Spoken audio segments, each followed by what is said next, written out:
மக்கள் அனைவருக்கும் வணக்கம். வீடியோக்குள்ளே போகிறதுக்கு முன்னாடி நீங்கள் நம்ம சேனலுக்கு புதிய பார்வை இருந்தீங்கன்னா மறக்காமல் நம்ம சேனல் சப்ஸ்கிரைப் பண்ணிக்கோங்க. வாங்க வீடியோக்குள்ளே போகலாம். அதாவது தாவேக்காவுடன் கூட்டணி சேரப்போகிறது தேமுதிக கட்சி பீதியில் சிஎம். அதாவது என்ன நடக்கிறது? அதாவது தாவேக்கா பார்த்திங்கன்னா எந்த கட்சிகளுடன் கூட்டணி இல்லை அப்படின்ட்டு தெளிவாக கூறியிருப்பார்கள். இருந்தாலும் தேமுதிக கட்சியுடன் கூட்டணியா அப்படின்னு கேட்டிங்கன்னா அந்த தேமுதிக கட்சி வேறு எந்த கட்சியும் இல்லை. உங்களுக்கு தெரியாத கட்சி கிடையாது. அது பார்த்திங்கன்னா நம்ம விஜயகாந்த் அவர்களின் கட்சி தான். அது மட்டும் இல்லை மக்களே, அப்பொழுது அவர் இறந்ததுக்கப்புறம் அவர் மனைவி பார்த்திங்கன்னா அந்த கட்சியை ரன் பண்ணிட்டு தகவல்கள் மற்றும் சமூகத்தில் ரொம்ப வேலாக போயிட்டுருக்கு. அதாவது ஃபுல் கண்ட்ரோல் அவங்கக்கிட்ட தான் இருக்குது. இருந்தாலும் சரி, அவர்களுடைய அதாவது தாவேக்கா தலைவர் நடிகர் விஜய் அவர்கள் சினிமா துறையில் வருவதற்கு ஒரு முக்கிய புள்ளியாக இருந்திருக்கிறார் நடிகர் விஜயகாந்த். அது மட்டும் இல்லை மக்களே, அவர் கூட நிறைய படம் நடிச்சிருக்கிறார். அதாவது அவர் ஒரு படத்தில் ஒரு டைலாக் சொல்லியிருப்பார்.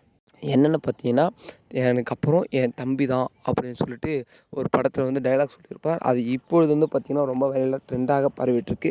ஏனென்றால் இப்பொழுது அவர் இல்லை.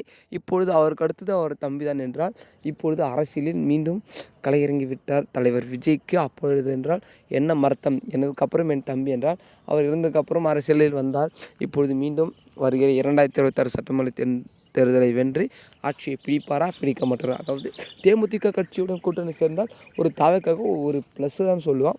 ஏனென்று பார்த்திங்கன்னா ஆல்ரெடி தமிழகத்தில் உள்ள இளைஞர்களின் ஆதரவு முழுவதும் தாவேக்காக தான் இருக்கிறது. இருந்தாலும் கூட தேமுதிக கட்சியில் கூட்டணி சேர்ந்தால் ஒரு சில பர்சன்டேஜ் பார்த்திங்கன்னா தாவேக்காக்கு கூட தான் கூடும்.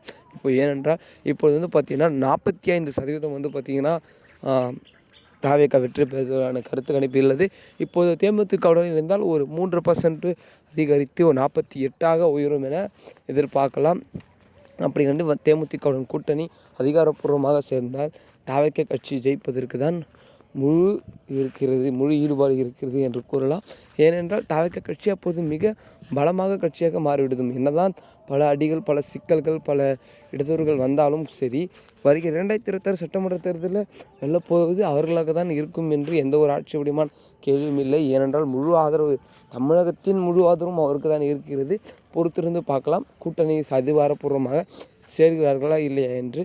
தொடர்ந்து அரசியல் செய்திகளை தெரிஞ்சுக்க நம்ம சேனலை சப்ஸ்கிரைப் பண்ணிக்கலாம். ஏன் பார்த்திங்கன்னா சட்டமன்ற தேர்தல் நெருங்கி கொண்டு இருக்கும் வகையில் கூடிய விரைவில் பார்த்திங்கன்னா அவர்களுடைய கூட்டணி பட்டியலை வெளியிடுவார்கள் என்று மக்களும் பார்த்திங்கன்னா ஆர்வத்துடன் தான் இருக்கிறார்கள். தாவேக்கா கட்சி எந்த கட்சியுடன் கூட்டணி சேரப்போகிறது என்று ஒரு மிகப்பெரிய ஒரு கேள்விக்குறியாக இருக்குது. பொறுத்திருந்து பார்க்கலாம் அது எந்த கட்சிக்கு அந்த அதிர்ஷ்டவசமான ஒரு வாய்ப்பு இருக்கிறது என்று. ஏனென்றால் தாவேக்காவின் தமிழகத்தில் முழு ஆதரவு தாவேக்கா இருக்கும்போது கூட்டணி சேர்ந்தால் அவர்களால் வெற்றி பெற வாய்ப்பு அதிகமாக இருக்கும் என நிறைய கட்சிகள் எதிர்பார்த்து கொண்டிருக்கிறது. பொறுத்திருந்து பார்க்கலாம் எந்த கட்சி கூட்டணி சேரப்போகிறது என்று.